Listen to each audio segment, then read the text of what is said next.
Hello বন্ধুরা, 2022 সালে অস্ট্রেলিয়ার কিছু বিজ্ঞানী এমন একটি পরীক্ষা করেছিলেন যা পুরো বিশ্বকে অবাক করে দিয়েছিল।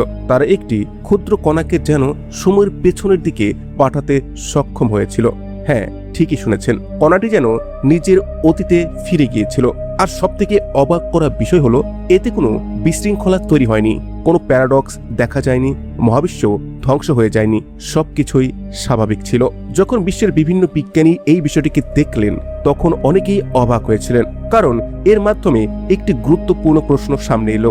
টাইম ট্রাভেল কি শুধু সিনেমার কল্পনা, নাকি বাস্তবেও এর কোনো সম্ভাবনা রয়েছে? কিন্তু যদি টাইম ট্রাভেল সত্যি সম্ভব হয়, তাহলে আমরা এখনো টাইম মেশিন তৈরি করতে পাইনি কেন? আর ভবিষ্যতে কি সত্যি এমন কোনো যন্ত্র তৈরি করা সম্ভব হবে যার সাহায্যে আমরা অতীতে কিংবা ভবিষ্যতে যেতে পারবো? আজকের এই ভিডিওতে আমরা এমন কিছু বৈজ্ঞানিক ধারণা নিয়ে আলোচনা করব যেগুলো হয়তো আপনি আগে কখনো শোনেননি। আর সবকিছু এত সহজে বোঝার চেষ্টা করব যে শেষ পর্যন্ত আপনারও মনে হতে পারে টাইম ট্রাভেল হয়তো একেবারেই অসম্ভব নয়। তাহলে চলুন শুরু করছি আজকের আরো একটি ইনফরমেটিভ ভিডিও। 1991 সালের কথা, আমেরিকার প্রিন্সটন ইউনিভার্সিটিতে অধ্যাপক রিচার্ড গট তার অফিসে বসে কিছু গাণিতিক হিসেব করছিলেন। তিনি মহাবিশ্বের ইতিহাস নিয়ে গবেষণা করছিলেন। হঠাৎ তার হিসেবের মধ্যে এমন কিছু উঠে এলো যা তাকে চমকে দিয়েছিল। তার গণিত বলছিল তাত্ত্বিকভাবে টাইম ট্রাভেল সম্ভব হতে পারে। এটাকে বোঝার জন্য প্রথমে আমাদের মহাবিশ্বের জন্মের সময়টাকে বুঝতে হবে। বিগ ব্যাং এর পর মহাবিশ্ব ছিল অত্যন্ত উত্তপ্ত। তারপর মহাবিশ্ব দ্রুত প্রসারিত হতে শুরু করে এবং ধীরে ধীরে ঠান্ডা হতে থাকে। আপনি হয়তো লক্ষ্য করেছেন, কোনো উত্তপ্ত বস্তু দ্রুত ঠান্ডা হলে তাতে ফাটলের তৈরি হতে পারে। যেমন গরম কাচের গ্লাসে হঠাৎ বরফ ঠান্ডা জল ঢাললে কাচে ফাটল ধরতে পারে। বিজ্ঞানীদের কিছু তাত্ত্বিক মডেল অনুযায়ী মহাবিশ্বের প্রাথমিক অবস্থার পরিবর্তনের সময়ও স্থান ও কালের মধ্যে অত্যন্ত সরু বিশাল শক্তির কিছু গঠন তৈরি হতে পারে। এগুলোকে বলা হয় কসমিক স্ট্রিং। কসমিক স্ট্রিং দেখতে অত্যন্ত পাতলা রেখার মতো হলেও তাত্ত্বিকভাবে এর ঘনত্ব অবিশ্বাস্য রকমের বেশি হতে পারে। তখন রিচার্ড গট ভাবলেন, যদি এমন দুটি কসমিক স্ট্রিং অত্যন্ত দ্রুত একে অপরের পাশ দিয়ে চলে যায় তাহলে কি হতে পারে? তিনি হিসেব করে দেখলেন, তাদের উপস্থিতি স্থান কালের জ্যামিতিকে এমনভাবে প্রভাবিত করতে পারে যে একটি বিশেষ ধরনের শর্টকাট তৈরি হওয়ার সম্ভাবনা দেখা দেয়। আর যদি কোনো মহাকাশযান সঠিক পরিস্থিতিতে সেই স্থান কালের পথ ব্যবহার করতে পারে, তাহলে তাত্ত্বিকভাবে সেটি নিজের অতীতের কোনো সময়ে পৌঁছে যেতে পারে। শুনতে অবিশ্বাস্য লাগছে, তাই না? স্থান কিভাবে বাঁকলে সময়ের মাধ্যমে ভ্রমণ করা সম্ভব? তো বন্ধুরা, এটাকে বোঝার জন্য একটি সহজ উদাহরণ নেওয়া যাক। ধরুন আপনাদের কাছে একটি কাগজের শীট রয়েছে। কাগজের এক পাশে একটি বিন্দু আঁকলেন এবং এর নাম দিলেন এ। তারপর অন্য পাশে আরেকটি বিন্দু আঁকলেন এবং যার নাম দিলেন বি। একটি পিঁপড়ে যদি এ থেকে বি পর্যন্ত যেতে চায়, তাহলে তাকে পুরো কাগজের উপর দিয়ে দীর্ঘ পথ অতিক্রম করতে হবে। কিন্তু এবার কাগজটিকে ভাঁজ করুন, যতক্ষণ না এ এবং বি একে অপরের খুব কাছাকাছি চলে আসছে। এখন পিঁপড়েটিকে এ থেকে বি পর্যন্ত যেতে আর দীর্ঘ পথ পাড়ি দিতে হবে না। মাত্র একটি ছোট্ট দ্রুত অতিক্রম করলেই সে বিতে পৌঁছে যেতে পারবে। এখানে পিঁপড়েটি তার নিজের গতি বাড়ায়নি, এখানে কাগজের জ্যামিতি বদলে গিয়েছে।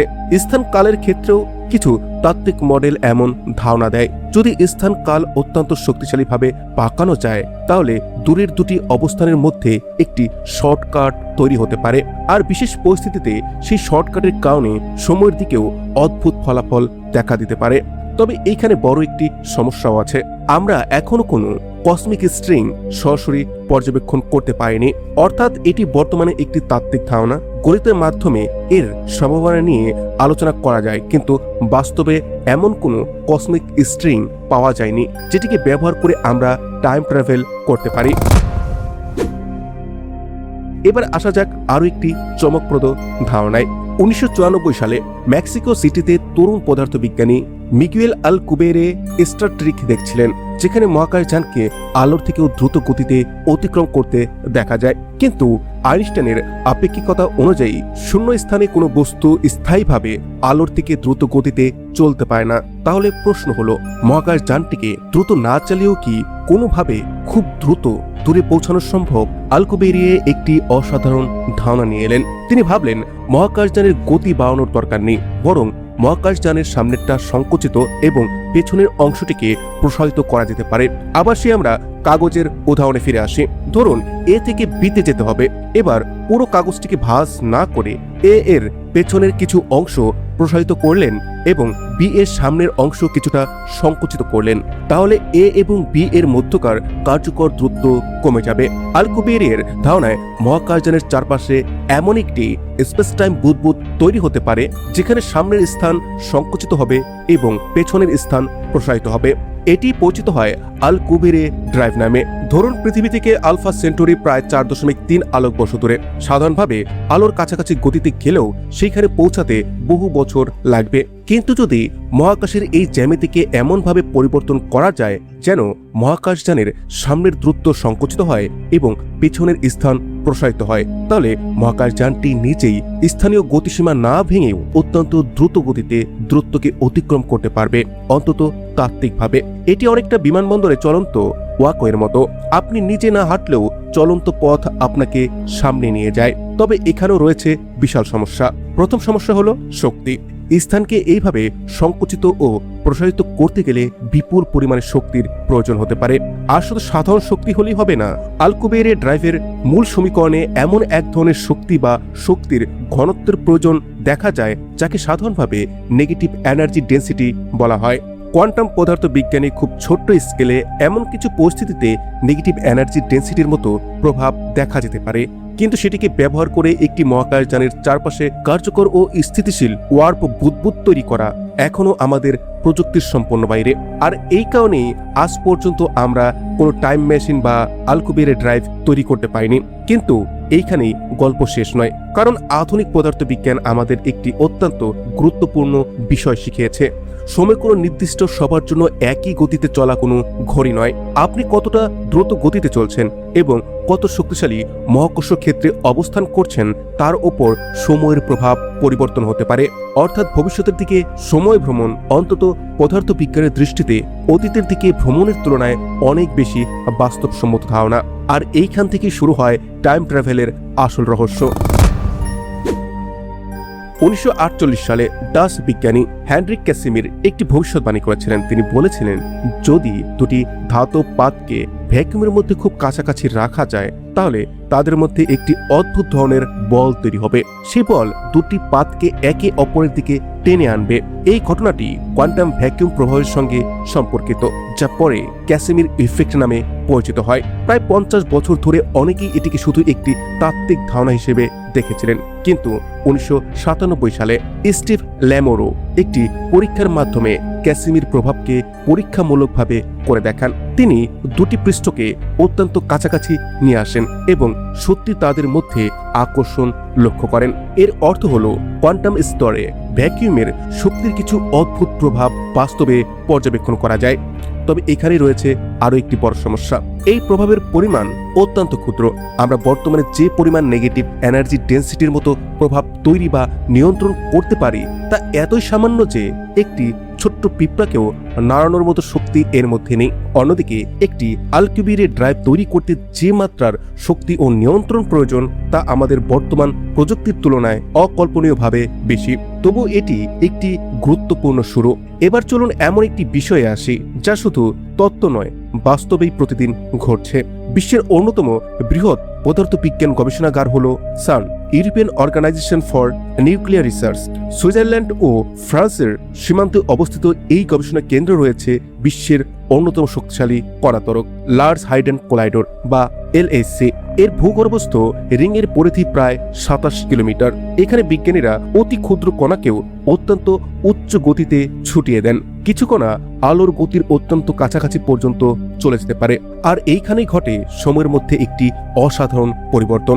আইনস্টাইনের আপেক্ষিকতা তত্ত্ব অনুযায়ী কোনো বস্তু যত দ্রুত আলোর গতির কাছাকাছি যায় তার জন্য সময় ততই ধীরে অতিক্রম হয়। ধরুন কোনো অস্থায়ী কণার নিজস্ব ফ্রেমে তার আয়ু খুবই অল্প, কিন্তু সেই কণাকে যখন অত্যন্ত দ্রুত গতিতে চালানো হয় তখন আমাদের পর্যবেক্ষণে তার আয়ু অনেক বেশি দেখা যেতে পারে। এখন এমনটা কেন? কারণ আমাদের তুলনায় সেই কণার ঘড়ি ধীরে চলছে। অর্থাৎ কণাটি নিজের দৃষ্টিকোণ থেকে হয়তো অল্প সময় কেটেছে, কিন্তু পৃথিবীতে তার তুলনায় অনেক বেশি সময় চলে গেছে। এটিকে এক অর্থে ভবিষ্যতের দিকে সময় ভ্রমণ বলা যায়। এটি কোনো কল্প কাহিনী নয়। কণার দ্রুত গতির কারণে সময় প্রসারণের প্রভাব পরীক্ষায় বহুবার পর্যবেক্ষণ করা হয়েছে। আর শুধু কণার ক্ষেত্রে নয়, মহাকাশচারীরাও সামান্য পরিমাণে ভবিষ্যতের দিকে সময় ভ্রমণ করেছেন। যখন কোনো মহাকাশচারী আন্তর্জাতিক মহাকাশ স্টেশনে অবস্থান করেন, তখন তিনি পৃথিবীর তুলনায় অত্যন্ত দ্রুত গতিতে ঘুরছেন। আপেক্ষিকতার কারণে তার ঘড়ির সময় পৃথিবীর পৃষ্ঠে থাকা মানুষের তুলনায় সামান্য ভিন্ন গতিতে চলে। ফলে পৃথিবীতে ফিরে আসার পর তিনি পৃথিবীতে থাকা মানুষের তুলনায় সামান্য পরিমাণে কম বয়স্ক হন। রাশিয়ার মহাকাশচারী সের্গেই ক্রিকেলেভ তার দীর্ঘ মহাকাশ জীবনে মোট 800 দিনেরও বেশি মহাকাশে কাটিয়েছিলেন। তার ক্ষেত্রে এই সময়ের পার্থক্য খুবই ক্ষুদ্র, প্রায় কয়েক মিলি সেকেন্ডের মাত্রায়, অর্থাৎ খুব ছোট্ট মাত্রাতে হলেও তিনি অন্যদের তুলনায় সামান্য বেশি ভবিষ্যতে পৌঁছিয়েছেন। এবার আসা যাক সেই পরীক্ষার কথায়, যার কথা আমি ভিডিওর শুরুতেই বলেছিলাম।